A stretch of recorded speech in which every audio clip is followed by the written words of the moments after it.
दोस्तों, काफ़ी लोग कनाडा आके काम करना चाहते हैं, लेकिन समझ में नहीं आ रहा है कि हम जाए तो जाए कैसे। हमारे पास बहुत सारे तरीके हैं, जैसे हम ऑनलाइन जॉब्स के लिए अप्लाई कर सकते हैं घर बैठे बैठे, या हम टूरिस्ट वीज़ा में जा सकते हैं, वहाँ पे जॉब ढूंढ सकते हैं और वर्क वीज़ा में कन्वर्ट करवा सकते हैं, या फिर हम स्टूडेंट वीज़ा में जा सकते हैं। इसके अलावा बिज़नेस वीज़ाज़ भी अवेलेबल है। अब अगर हम प्रोग्राम्स की बात करें तो LMIA प्रोसेस भी चलते ही है, जिसको बोलते हैं लेबर मार्केट इम्पैक्ट असेसमेंट, और IMP प्रोग्राम भी चल रहा है, जिसको बोलते हैं इंटरनेशनल मोबिलिटी प्रोग्राम। इसके अलावा और भी ऐसे बहुत सारे प्रोग्राम्स हैं जिनके बारे में आपको नहीं पता है, जैसे इनोवेटर बिजनेस वीज़ा, जिसको हम कनाडा में स्टार्टअप वीज़ा भी बोलते हैं। इसके अलावा आपको ओपन वर्क परमिट और क्लोज्ड वर्क परमिट का डिफरेंस भी समझ में आना चाहिए कि ये क्या होते हैं और क्या आपके लिए बेहतर रहता है।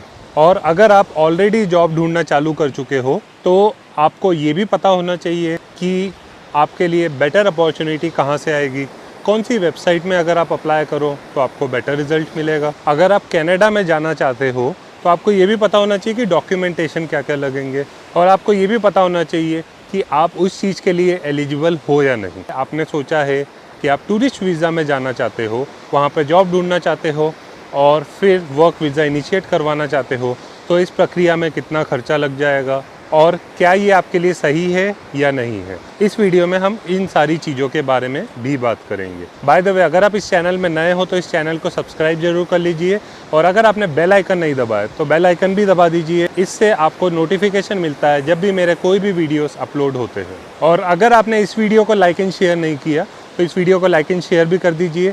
इससे मुझे मोटिवेशन मिलता है और वीडियोस बनाने का। इससे मुझे ये भी पता चलता है कि आपको कनाडा स्पेसिफिक और भी वीडियोस चाहिए। मैं आपके लिए job related, work visa related और स्टूडेंट वीज़ास रिलेटेड बहुत सारी अपॉर्चुनिटीज़ के बारे में बताता हूँ, तो जल्दी से इस चैनल को लाइक एंड शेयर कर दीजिए।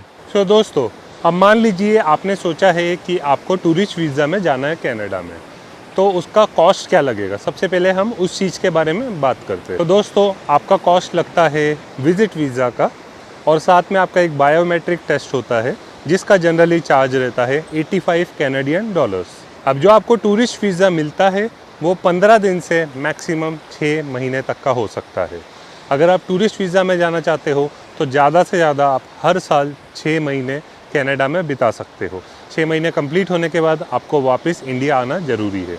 अब मान लीजिए आप टूरिस्ट वीज़ा के लिए अप्लाई करते हो तो आपको एक वैलिड रीज़न बताना पड़ता है कि आप क्यों जा रहे हो। अगर आप वैलिड रीज़न नहीं बताते हो तो आपका वीज़ा रिजेक्ट हो जाता है। और जितने लंबे समय तक आप स्टे करना चाहते हो उतना ही आपको सॉलिड रीज़न बताना पड़ता है। आपको अपनी एक ट्रैवल आइटरनिटी क्रिएट करना ज़रूरी है, जिसमें आपको अपनी फ़्लाइट की टिकट और कहाँ कहाँ रहने वाले हो, कहाँ कहाँ घूमने वाले हो, उसकी बुकिंग्स के बारे में बताना पड़ता है। तभी आपको लंबे ड्यूरेशन तक का वीज़ा मिल सकता है। यूजुअली अगर आप 15 दिन का वर्क वीज़ा इनिशिएट करते हो तो वो बनना ज़्यादा आसान रहता है रेदर देन 2 से 5 महीने का अगर आप वर्क वीज़ा इनिशिएट करवाते हो। सो दोस्तों, अगर आप टूरिस्ट वीज़ा में जाना चाहते हो तो आप डायरेक्टली लॉगिन कर सकते हो अपनी वीज़ा की request via Canadian government website, जिसको CIC या IRCC भी बोलते हैं। और दोस्तों, याद रखिए, अगर आप विजिट वीज़ा में जाना चाहते हो और अगर आपकी ट्रैवल हिस्ट्री है ही नहीं तो आपको वीज़ा मिलना मुश्किल हो सकता है, क्योंकि जब आप वीज़ा के लिए अप्लाई करते हो तो आपसे सारी डिटेल्स पूछी जाती है कि क्या आप कोई इंटरनेशनल टूर पे पहले गए हो। अगर आपका आंसर नो रहता है तो आपके रिजेक्शन के चांसेस बढ़ सकते हैं। इसलिए अगर आपको कनाडा के लिए अप्लाई करना है तो आप कोई भी छोटी कंट्री में घूम सकते हो। आप दुबई जा सकते हो, थाईलैंड जा सकते हो, मलेशिया जा सकते हो, और यहाँ पे आपकी एक ट्रैवल हिस्ट्री बन जाती है। अगर आपकी ट्रैवल हिस्ट्री रहती है तो कोई भी डेवलप कंट्री में अगर आप वीज़ा के लिए अप्लाई करते हो, विजिट वीज़ा पे जाना चाहते हो, तो आपके एक्सेप्टेंस रेट बहुत ही अच्छे हो जाते हैं। और एक बात आपको और ध्यान में रखने की ज़रूरत है कि अगर आप वीज़ा के लिए अप्लाई कर रहे हो तो आपको सही डिटेल्स ही डालनी है। जो भी रियल डेटा है वो ही डालना है। कुछ भी चीज़ अगर आप झूठ बोलते हो तो आप एट द एंड पकड़े जाओगे। इसलिए आपको सही डिटेल्स डालनी है, जो भी रियलिटी है वो बताइए। अगर आप वर्क लेने के लिए जाना चाहते हो, आपको जॉब चाहिए कनाडा में, आप उसके रीज़न से जा रहे हो, और अगर आप विजिट वीज़ा अप्लाई करते वक्त बताते हो कि आप जॉब ढूंढने जा रहे हो तो आपका वीज़ा 100% रिजेक्ट हो जाएगा। इसलिए अगर आपको जाना है तो आपको अपना रीज़न ट्रैवल ही बताना होगा। आप डिफरेंट प्लेसेस घूमना चाहते हो, आपको यही रीज़न बताना होगा।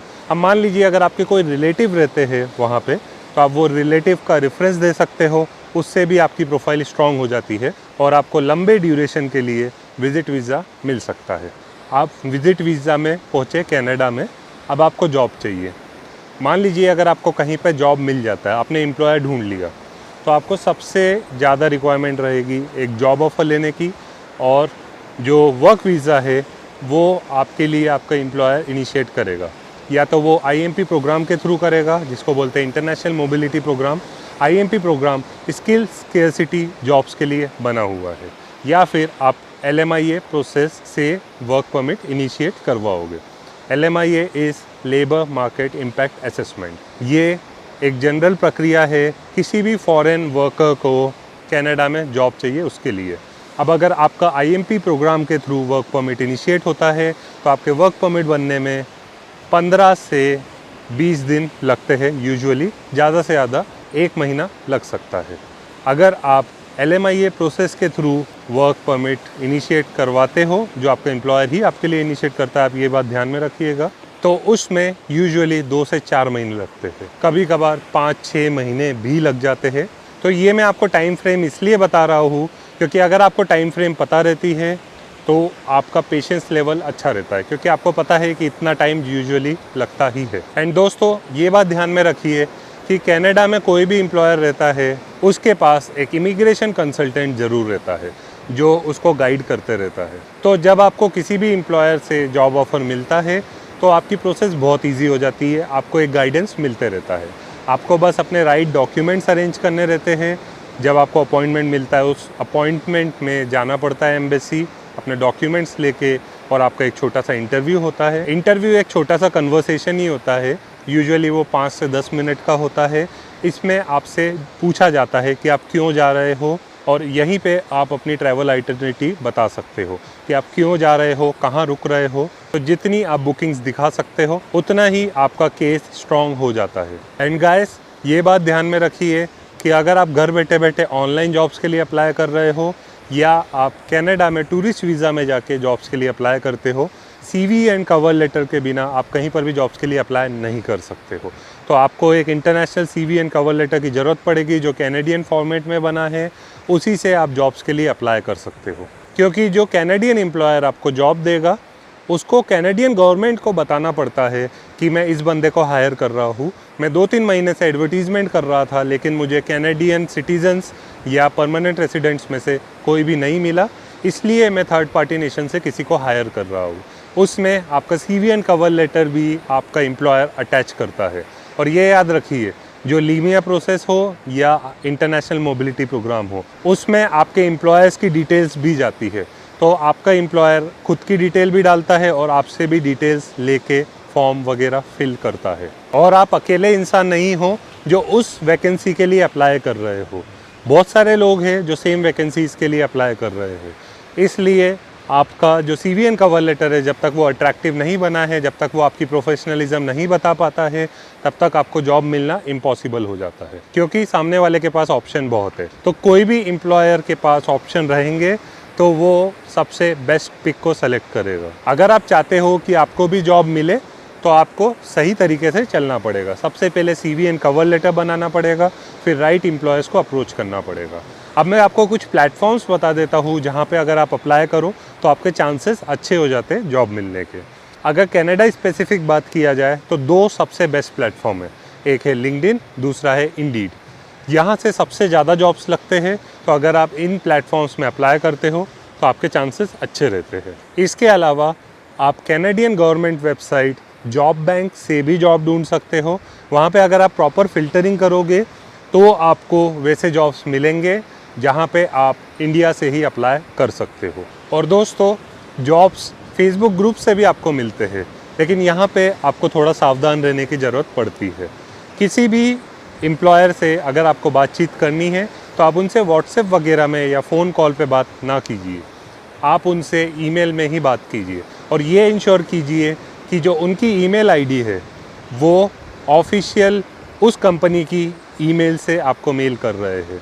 जैसे मान लीजिए अगर अमेज़ॉन से आपको कोई मेल आता है तो वो रहेगा @amazon.com या @amazoncareers.com। अगर .com एक्सटेंशन नहीं है तो उस कंट्री स्पेसिफिक का एक्सटेंशन हो सकता है। जैसे कनाडा के लिए .ca रहता है। अगर कनाडा के अमेज़ॉन से आपको मेल आ रहा है तो @amazon.ca भी हो सकता है। अगर यूके से आ रहा है तो @amazon.uk।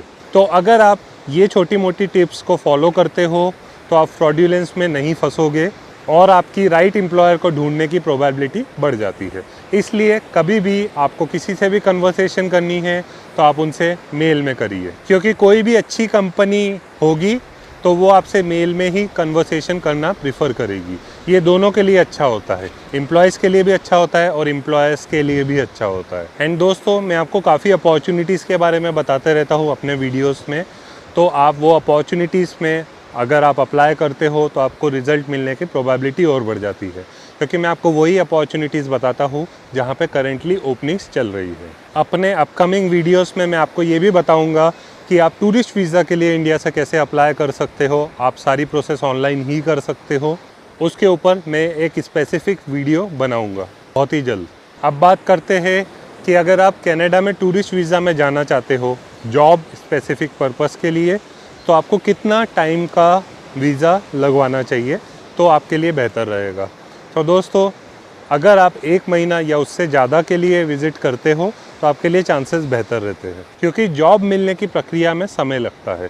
यूजुअली अगर आप ऑनलाइन जॉब्स के लिए अप्लाई करते हो तो 2 से 5 महीने लगते हैं, उससे ज़्यादा भी लग सकते हैं। ये डिपेंड करता है कि आप किस प्रोफाइल के लिए जॉब्स ढूंढ रहे हो और आप कितने कंसिस्टेंटली जॉब्स के लिए अप्लाई कर रहे हो। और जीवन में मेहनत करे बिना आपको कहीं पर भी सफलता नहीं मिलेगी। तो आप शॉर्टकट्स ढूंढना छोड़ दीजिए, आप खुद ही जॉब्स के लिए अप्लाई कीजिए। आपको कोई एजेंट की ज़रूरत नहीं पड़ेगी।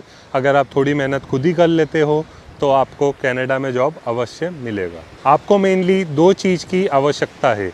एक तो प्रॉपर गाइडेंस, आपको पता होना चाहिए कि कैसे अप्लाई करना है, कहाँ कहाँ पे अपॉर्चुनिटीज़ चल रही है। और दूसरी चीज़, आपके पास एक अच्छी क्वालिटी का CV एंड कवर लेटर होना चाहिए।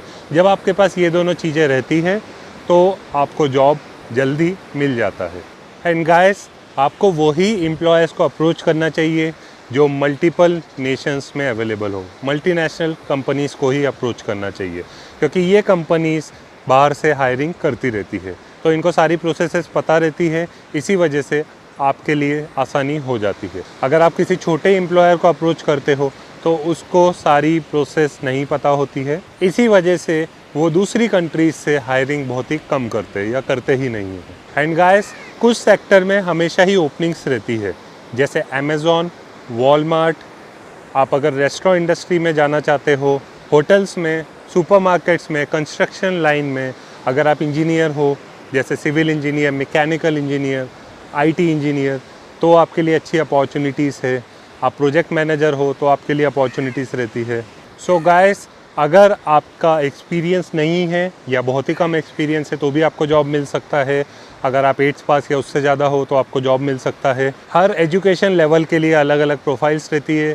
अगर आप अपनी रेलेवेंट जॉब प्रोफाइल में जॉब ढूंढते हो तो आपको जॉब मिलने की प्रोबेबिलिटी बहुत ही अच्छी होती है। और अगर आप हेल्थ केयर सेक्टर से हो तो आपको और भी अच्छी अपॉर्चुनिटी रहती है, क्योंकि हेल्थ केयर के वीज़ा अलग ही रहते हैं कनाडा और UK में। सो दोस्तों, अगर आप टूरिस्ट वीज़ा में जाके जॉब ढूंढना चाहते हो तो इस तरीके से आप जॉब ढूंढ सकते हो। सो आई होप आपको ये वीडियो अच्छा लगा हो, इसमें आपको अच्छी इन्फॉर्मेशन मिली हो। अगर आपको ये वीडियो अच्छा लगा तो इस वीडियो को लाइक एंड शेयर ज़रूर कर दीजिए। इससे मुझे पता चलता है कि आपको कनाडा से रिलेटेड और भी वीडियोस चाहिए। अगर इस वीडियो में लाइक एंड शेयर अच्छे आते हैं तो मैं कनाडा से रिलेटेड और भी वीडियोस बनाऊंगा। और अगर आपने इस चैनल को सब्सक्राइब नहीं किया है और बेल आइकन नहीं दबाया है तो दबा दीजिए, क्योंकि इससे आपको नोटिफिकेशन मिलेगा सबसे पहले जब भी मेरे कोई वीडियोस अपलोड होते हैं। अगर आपको मुझसे कोई सर्विस चाहिए, काउंसलिंग चाहिए या CV एंड कवर लेटर बनवाना है तो आप मुझे इंस्टाग्राम पर अप्रोच कर सकते हो। अप्रोच तभी कीजिएगा जब आपको कोई सर्विस लेनी है। अगर आप मेरा पर्सनल टाइम ले रहे हो तो उसके चार्जेस भी लगेंगे। So I wish you all the best and see you in the next video.